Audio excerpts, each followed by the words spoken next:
ना। Second lecture है हमारा स्टेट्स ऑफ मैटर का। तो इस पर्टिकुलर लेक्चर में हम जो बाकी का पार्ट बचा हुआ है स्टेट्स ऑफ मैटर में, हम उसको कवर करेंगे। जेई एडवांस और आईआईटी जेईएम के पर्सपेक्टिव से ये लेक्चर्स इंपॉर्टेंट है और आपकी काफ़ी हेल्प करेंगे। ओके, तो हम ये बोलते हैं कि जो रियल गैसेस होती हैं, हम आइडियल गैसेस के बारे में बात कर चुके हैं। आइडियल गैस लॉज हमें पता है। So we say about real gases, क्या कहते हैं हम, real gases they do not obey the ideal gas laws.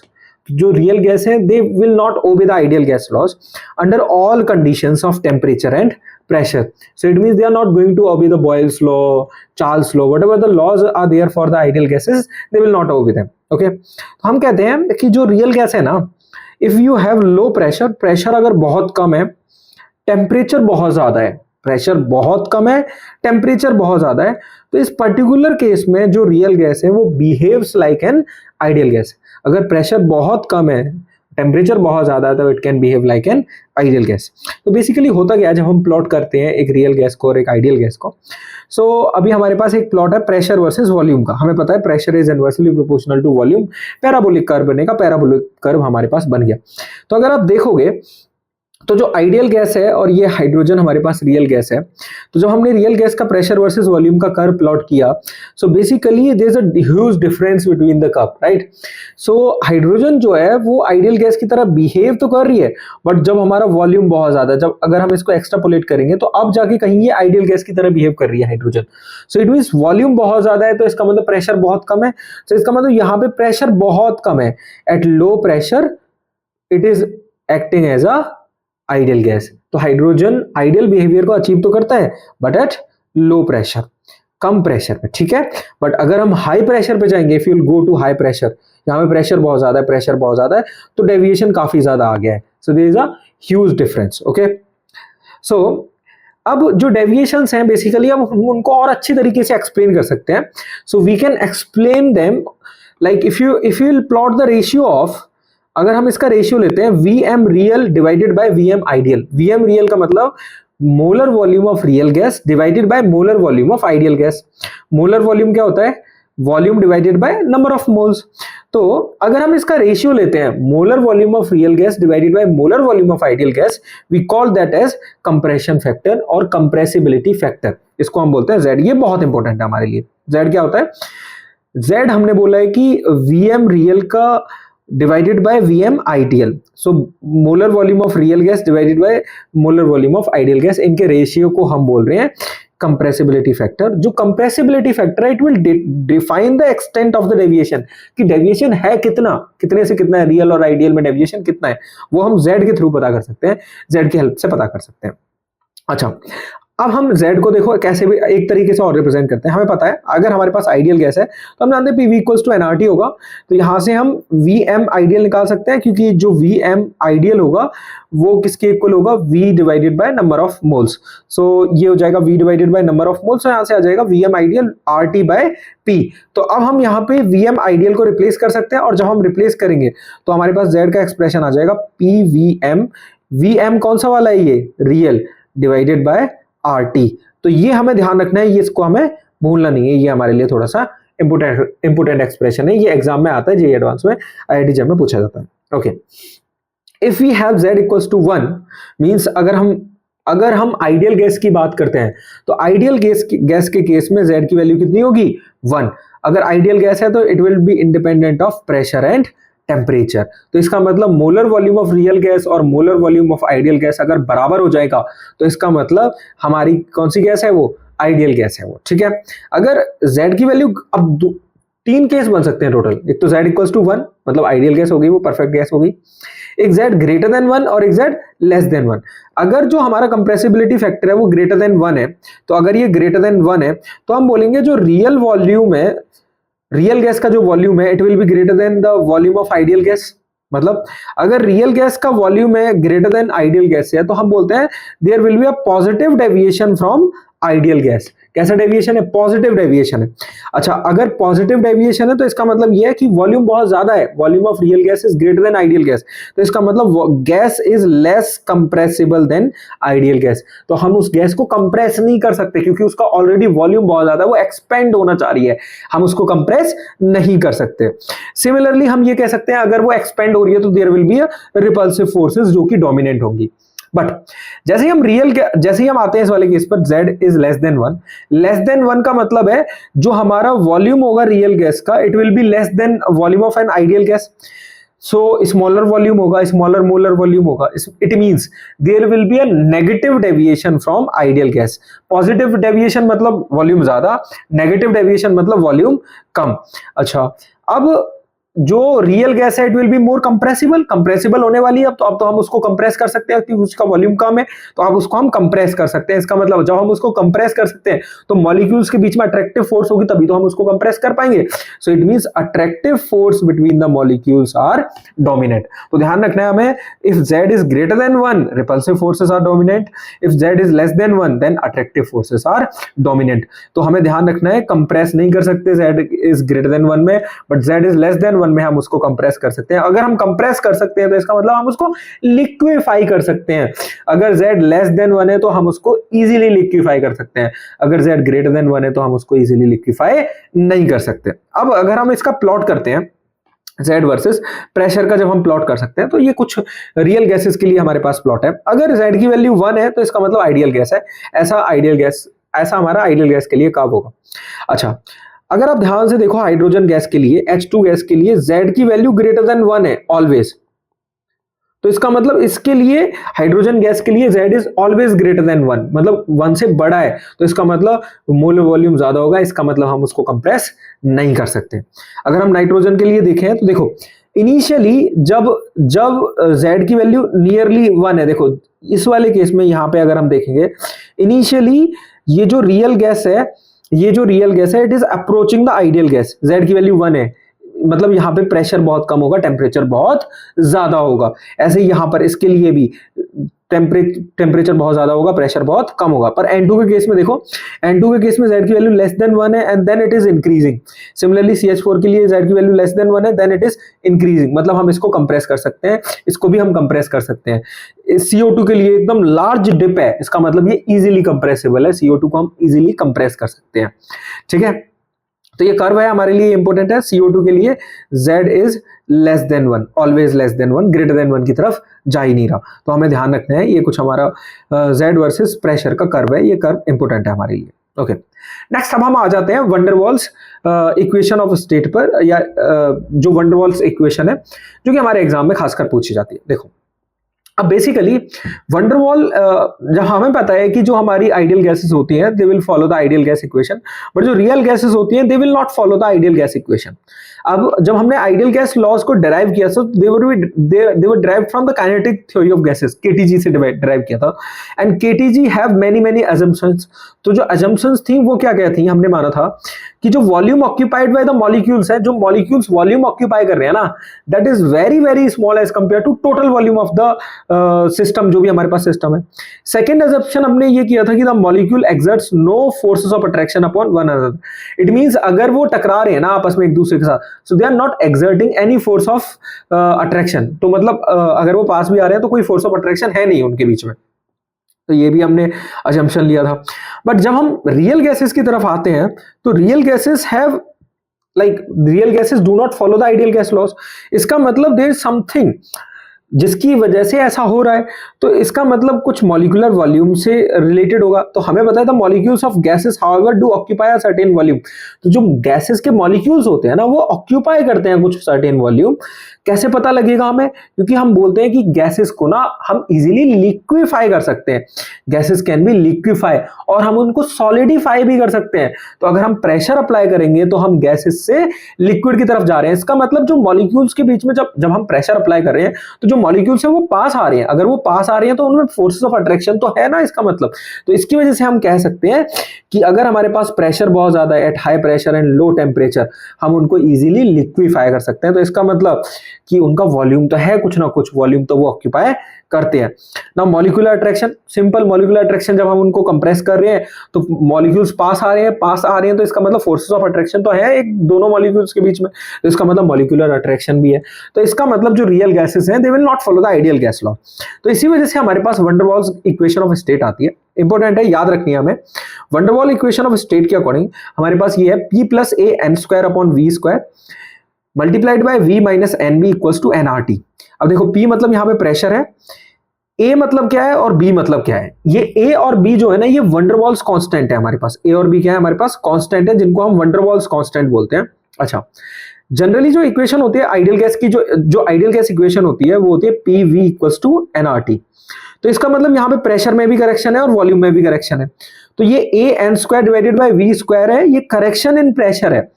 ये -NB क्या है, करेक्शन इन वॉल्यूम है।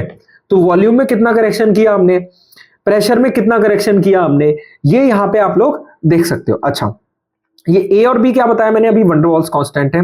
अब ये जो A और B है ना, इनकी वैल्यू डिपेंड करती है नेचर के ऊपर, कि जो गैस है वो कैसा है, उसका नेचर कैसा है, इसके ऊपर A और B की जो वैल्यूज होती हैं वो डिपेंड करती हैं। तो जो B है हम उसको एक्सक्लूडेड वॉल्यूम भी कहते हैं और उसको हम को वॉल्यूम भी कहते हैं।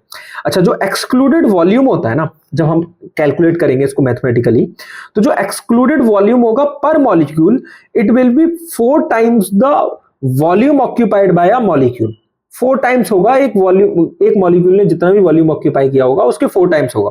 तो जब हम इसकी कैलकुलेशन करते हैं तो B becomes Na Avogadro number multiplied by 4 multiplied by the volume occupied bye a molecule, एक मॉलिक्यूल ने कितना वॉल्यूम ऑक्यूपाई किया। तो ये B की वैल्यू है, इसके ऊपर थोड़ा ध्यान देना है हमें, इस एक्सप्रेशन को थोड़ा हमें ध्यान रखना है। नेक्स्ट है हमारे पास A। अब ये जो A था, ये A आया था जब हम करेक्शन इन प्रेशर कर रहे थे। तो उसमें हम ये जो A है ना, it is the direct measure of what, force of attraction between the molecules of a gas. एक जो हमारे पास गैस पार्टिकल्स होते हैं, अब उनके मॉलिक्यूल्स के बीच में फोर्स ऑफ अट्रैक्शन होगी, उसका डायरेक्ट मेजर है A। तो जितना ज्यादा A उतना ज्यादा फोर्स ऑफ अट्रैक्शन, सिंपल है, जितना ज्यादा A उतना ज्यादा फोर्स ऑफ अट्रैक्शन, उतना ही जल्दी से हम उसको लिक्विफाई कर सकते हैं। इसका मतलब हम उसको उतनी जल्दी से लिक्विड में कन्वर्ट कर सकते हैं। तो अगर A की वैल्यू ज्यादा है तो इसका मतलब वो इजीली लिक्विफेबल है, आराम से हम उसको लिक्विफाई कर सकते हैं, ध्यान रखना है। अच्छा, इस एक्सप्रेशन को हम एक तरह से और लिख सकते हैं मोलर वॉल्यूम के टर्म्स में। हमें पता है मोलर वॉल्यूम्स क्या होता है, V divided by number of moles. तो हम नंबर ऑफ मोल्स को नीचे लेके आएंगे तो हमारे पास ये हो जाएगा P + A divided by VM²। Number of moles को नीचे लेके आएंगे तो ये हो जाएगा VM - B equals to nRT। n cancel हो जाएगा क्योंकि n से हमने डिवाइड किया है, तो यहाँ पे RT आ जाएगा। ओके, नेक्स्ट, अगर हमारे पास नंबर ऑफ मोल्स 1 है तो हम n की जगह 1 पुट कर देंगे और जो एक्सप्रेशन है वो ये आ जाएगा। तो ये एक्सप्रेशन हमें ध्यान रखना है और ये वाला एक्सप्रेशन भी हमें ध्यान रखना है। अब देखो, अगर हमारे पास लो प्रेशर है, we are saying pressure is very low, तो अगर प्रेशर वेरी लो है तो वॉल्यूम तो बहुत ज्यादा होगा। तो अगर वॉल्यूम बहुत ज्यादा होगा तो हम इस B की वैल्यू को तो नेग्लेक्ट कर सकते हैं। तो इसका मतलब B की वैल्यू तो बहुत कम ही रही होगी टोटल वॉल्यूम के कंपैरिजन में। तो इसका मतलब ये नियरली इक्वल्स हो जाएगा Vm के। तो हम कह सकते हैं जो हमारा एक्सप्रेशन होगा वो क्या हो जाएगा, P + A upon VM, A divided by VM² into VM equals to RT। हम ये नियरली इक्वल हो गया Vm के। अच्छा, जब हम इस एक्सप्रेशन को रीअरेंज करेंगे तो हम इसमें लिख सकते हैं PVm + A divided by VM equals to RT। अच्छा, जब हम इसको रीअरेंज करेंगे हमें पता है Z इक्वल्स टू क्या होता है, PVm डिवाइडेड बाय RT। तो RT से हमने डिवाइड कर दिया तो PVm अपॉन RT को हमने Z लिख दिया। Z इक्वल्स टू क्या हो जाएगा, 1 - A divided by VM RT। अच्छा, अब ये जो Z है, इस एक्सप्रेशन से हम पता लगा सकते हैं कि जब प्रेशर बहुत कम है, when pressure is very very low, it means जो Z की वैल्यू है इज लेस देन 1। तो इस केस में Z की वैल्यू क्या आ रही है, लेस देन 1। जैसे CH4 था, जैसे हमारे पास N2 था, उसके लिए Z की वैल्यू लो प्रेशर पे क्या थी, लेस देन 1। पर H2 के लिए Z is always greater than 1, ध्यान रखना है। अब लेट्स सपोज करो हाई प्रेशर बहुत ज्यादा है हमारे पास। अगर प्रेशर बहुत ज्यादा है सो इट मींस प्रेशर अगर बहुत ज्यादा है तो हम इसको नेग्लेक्ट कर सकते हैं, वॉल्यूम बहुत कम होगा तो जब हम इसको नेग्लेक्ट कर सकते हैं तो Z क्या आ जाएगा, 1 + PB डिवाइडेड बाय RT। तो इसका मतलब Z की वैल्यू ग्रेटर देन 1। इस केस में Z की वैल्यू क्या है, इसका मतलब अगर हाई प्रेशर है, हाई प्रेशर पे Z की value will be greater than 1। तो जब हम हाई प्रेशर की तरफ जा रहे थे, अगर हम ग्राफ अपना चेक करेंगे तो देखो, अगर हम ग्राफ चेक करेंगे तो जब हम हाई प्रेशर की तरफ जा रहे हैं ना, तो Z की वैल्यू इज ग्रेटर देन 1। देखो ग्रेटर देन 1, ग्रेटर देन 1 की तरफ हम बढ़ते जा रहे हैं। तो ये हमें ध्यान रखना है, अगर हम बहुत ज्यादा हाई प्रेशर पे चले जाएंगे, Z की value will be greater than 1। Now अगर हाई टेम्परेचर और लो प्रेशर हो, अगर हाई टेम्परेचर और लो प्रेशर हो, हमें पता है लो प्रेशर हाई टेम्परेचर पे real gas will behave like an ideal gas. इसका मतलब आइडियल गैस इक्वेशन को फॉलो करेगा, PVM इक्वल्स टू RT। हमने VM इक्वल्स टू क्या होता है, V डिवाइडेड बाय N। तो ये PV इक्वल्स टू NRT वाला एक्सप्रेशन है, इसको फॉलो करेगा। तो ये हमें ध्यान रखना है। अच्छा, हाइड्रोजन और हीलियम के लिए हमें पता है ए की वैल्यू बहुत कम है, बहुत कम। अगर ए की वैल्यू बहुत कम है हाइड्रोजन और हीलियम के लिए, इसका मतलब मॉलिक्यूल्स के बीच में फोर्स ऑफ अट्रैक्शन नहीं है ना, फोर्स ऑफ अट्रैक्शन नहीं है तो हम उनको लिक्विफाई नहीं कर सकते। इसका मतलब very difficult to liquefy hydrogen and helium. तो ये हमें ध्यान रखना है। एक हमारे पास टेम्परेचर होता है जिसको हम बोलते हैं बॉयल्स टेम्परेचर। ये बॉयल्स टेम्परेचर बहुत काम की चीज है। इस पर्टिकुलर टेम्परेचर पे हम ये कहते हैं कि जो रियल गैसेस होती है ना, जो रियल गैसेस होती है, they behaves like an ideal gas. जो रियल गैसेस होती हैं वो बिहेव करती है एक आइडियल गैस की तरह over a wide range of pressure, pressure की वाइड रेंज पर बिहेव करती है। तो इसको कैसे कैलकुलेट करते हैं, मैथमेटिकल एक्सप्रेशन के थ्रू कैलकुलेट करेंगे। तो मैथमेटिकली जब कैलकुलेट करते हैं तो TB इक्वल टू आता है हमारे पास A डिवाइडेड बाय RB। तो A भी कांस्टेंट है, R भी कांस्टेंट है और B भी कांस्टेंट। A और B जो है वंडर वॉल्स कांस्टेंट है, A जो है वो फोर्सेस ऑफ अट्रैक्शन पे डिपेंड करेगा। ऐसे ही हमारा B है हमारे पास एक्सक्लूडेड वॉल्यूम और को वॉल्यूम। तो जब हम इनकी वैल्यूज कैलकुलेट करते हैं पर्टिकुलर गैस के लिए, नेचर ऑफ गैस पे डिपेंड करती है, तो हम बॉयल्स टेम्परेचर निकाल सकते हैं। तो जैसे हाइड्रोजन गैस के लिए बॉयल्स टेम्परेचर होता है -156 डिग्री सेल्सियस। तो अगर हमने इतना टेम्परेचर कर दिया ना हाइड्रोजन गैस के लिए, तब वो बिहेव करेगा as an ideal gas. Helium के लिए इतना टेम्परेचर अगर हमने कर दिया, तब वो बिहेव करेगा as an ideal gas. Temperature ध्यान रखने की जरूरत नहीं है, बस एक दिमाग में आइडिया रहना चाहिए। N2 के लिए 59 डिग्री सेल्सियस अगर हमने कर दिया तो बिहेव करेगा वो एज एन आइडियल गैस। ऐसे CH4 के लिए अगर हमने इतना टेम्परेचर कर दिया तो it will behave like an ideal gas. तो ये हमें ध्यान रखना है। नेक्स्ट, तो ये था all about real gases. Real gases में क्या क्या है, वंडर वॉल्स इक्वेशन बहुत ज्यादा इंपॉर्टेंट है हमारे लिए। उसके बाद हमारे पास कंप्रेसिबिलिटी फैक्टर है, वो बहुत ज्यादा इंपॉर्टेंट है हमारे लिए। और उसके बाद कंप्रेसिबिलिटी फैक्टर कैसे वेरी कर रहा है with respect to temperature, with respect to pressure, that is also very very important. Next है लिक्विड स्टेट। लिक्विड स्टेट हम पढ़ते हैं, लिक्विड स्टेट में हमारे पास वेपर प्रेशर होता है। और जो वेपर प्रेशर होता है बेसिकली हम कहते हैं कि अगर हमारे पास कोई कांस्टेंट टेम्परेचर है, at constant temperature the pressure exerted by the vapors of a liquid, whatever the vapors of the liquids, they are exerting the pressure over its surface in equilibrium state is known as vapour pressure. तो basically होगा क्या, let suppose हमारे पास कोई container है, उस container में हमने एक लिक्विड फिल किया है। जब हमने लिक्विड फिल किया है कुछ टाइम बाद क्या होगा कि जो लिक्विड है वो कन्वर्ट हो जाएगा गैसियस फॉर्म में, वेपर फेज में। तो होगा क्या, तो हम कह रहे हैं लिक्विड कन्वर्ट हो रहा है वेपराइजेशन के थ्रू वेपर फेज में। वेपर फिर कंडेंस होकर किस में कन्वर्ट हो जाती है, लिक्विड फेज। तो जब लिक्विड वेपर फेज में जा रहा है तो वेपर्स जो होंगी वो कुछ प्रेशर अप्लाई करेंगी, तो उस प्रेशर को ही हम कहते हैं क्या, वेपर प्रेशर। ओके, तो अगर हमारा टेम्परेचर इंक्रीज करेगा, if you are increasing the temperature, vapour pressure will also increase. Exact relation देखने के लिए हमारे पास क्लॉसियस-क्लैपियर्न इक्वेशन है, ये बहुत इंपॉर्टेंट है। तो हम इसके अकॉर्डिंग कहते हैं log P2 divided by P1 equals to delta H 2.303 R 1/T1 minus 1/T2। T1 क्या है, टेम्परेचर, T2 भी क्या है, टेम्परेचर। तो हम कह सकते हैं T1 means temperature, first temperature, T2 means second temperature. और ये जो P क्या है यहाँ पे हम इसको वेपर प्रेशर के साथ रिलेट कर सकते हैं। वेपर प्रेशर है टेम्परेचर T2, वेपर प्रेशर है टेम्परेचर T1। तो यहां से भी क्वेश्चंस आते हैं, तो इसको एक बार आप देख लेना जरूर, ठीक है। नेक्स्ट है हमारे पास बॉइलिंग पॉइंट। बॉइलिंग पॉइंट क्या, जनरली हम कहते हैं कि वो टेम्परेचर, जिस टेम्परेचर पे कोई भी लिक्विड बॉयल होना शुरू हो जाता है तो वो हमारा बॉइलिंग पॉइंट है। अब इसको अच्छी तरीके से कैसे डिफाइन करेंगे, so we define boiling point like this, temperature at which जो वेपर प्रेशर है, so basically whatever the vapour pressure of a gas will be there, if it is equal to the external pressure maybe we are saying atmospheric pressure. So if the vapor pressure is equals to the atmospheric pressure, then we call it as a boiling point. That's why we say कि boiling point ना change हो सकता है vapor pressure से।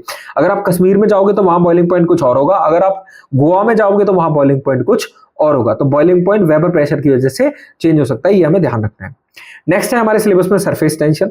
Surface tension क्या होता है, तो जब हमारे पास कोई भी लिक्विड फॉर्म में हमारे पास कोई भी लिक्विड है, तो जब हमारे पास कोई लिक्विड है तो जो सरफेस के पार्टिकल्स होते हैं ना, they are exerting a force inside the, मतलब वो चाहते हैं कि कैसे भी करके बल्क में आ जाए, so they are exerting a force downwards, right? So surface molecules have the tendency to go in the bulk, वो चाहते हैं कि बल्क में चले जाएं, अंदर चले जाएं। जो फोर्स एक्ट कर रही है ना perpendicularly, the force that is acting perpendicularly at the right angle to any hypothetical line drawn on the liquid surface, अगर हमारे पास कोई लिक्विड सरफेस है, अगर हम उस पर कोई भी लाइन ड्रॉ करते हैं और जो फोर्स उसके परपेंडिकुलर एक्ट करेगी, that force is known as surface tension. उसी को हम क्या बोलते हैं, सरफेस टेंशन। जैसे यहाँ पे हम देख सकते हैं, अब जैसे कोई भी लाइन हमने ड्रॉ की तो उसके परपेंडिकुलर जो फोर्स एक्ट कर रही होगी that will be our surface tension. कोई भी लाइन हमने ड्रॉ की, उसके परपेंडिकुलर जो फोर्स एक्ट कर रही होगी that will B surface tension. उसके परपेंडिकुलरली कोई फोर्स एक्ट कर रही होगी that will B perpendicular, okay, that will B surface tension. अब जो सरफेस टेंशन है उसको हम डिफाइन करते हैं force per unit length. Units की बात क्या करें, यूनिट्स की बात करें तो क्या होंगी, न्यूटन पर मीटर। सिमिलरली यहाँ पे हम सरफेस एनर्जी भी डिफाइन कर सकते हैं। सरफेस एनर्जी क्या होता है, amount of work done divided by amount of area extended, कितना एरिया एक्सटेंडेड किया है हमने वो उस एरिया से डिवाइड करना है, दैट विल बी और surface energy. Surface energy means force multiply by distance divided by area. तो हमारे पास सीजीएस सिस्टम में भी आ जाता है surface energy will be dyne per centimetre, so that will be also equals to surface tension. एक question है वो एक बार ट्राई कर लेते हैं। ये क्वेश्चन जेईई एडवांस का ही है, जेईई एडवांस 2025, जेईई एडवांस 2025 का क्वेश्चन है। Molar volume of a van der Waal gas can be calculated by expressing the van der Waals equation as a cubic equation with VM as the variable, the ratio of the coefficient of Vm square to the coefficient of Vm for a gas having van der Waals constants, van der Waals constant दिए at this particular temperature। देखो अब आपको क्या करना है, simple, आपको पता है कि जब आप van der Waals इक्वेशन लिखोगे तो वो क्या होती है, P plus A divided by Vm square multiplied by Vm minus B equals to RT, यही होते हैं हमारे पास। अब हमें क्या बताना है, molar volume of a van der Waal gas can be calculated using this van der Waal equation. इसके अकॉर्डिंग हम कैलकुलेट कर सकते हैं with Vm as the variable. कैसे, Vm as the variable, the ratio बताना है हमें किसके कोएफिशिएंट का, Vm स्क्वायर के कोएफिशिएंट का to the coefficient of Vm। तो हमें रेशियो बताना है Vm स्क्वायर के कोएफिशिएंट का to the coefficient of Vm। तो हमें एक बार चेक करना पड़ेगा, इसको क्यूबिक फॉर्म में कन्वर्ट करना पड़ेगा। क्यूबिक फॉर्म में कन्वर्ट करने के लिए बहुत आसान है, देखो कैसे करेंगे, P plus A divided by Vm square, है ना, multiplied by Vm minus B equals to RT हो जाएगा। P multiplied by Vm square हो जाएगा, तो Vm का हमने एलसीएम ले लिया, Vm स्क्वायर आ गया, ओके। अब Vm स्क्वायर को उधर भेज देते हैं, तो ये क्या हो जाएगा, P into Vm square plus A multiplied by Vm minus B equals to Vm square into RT हो जाएगा।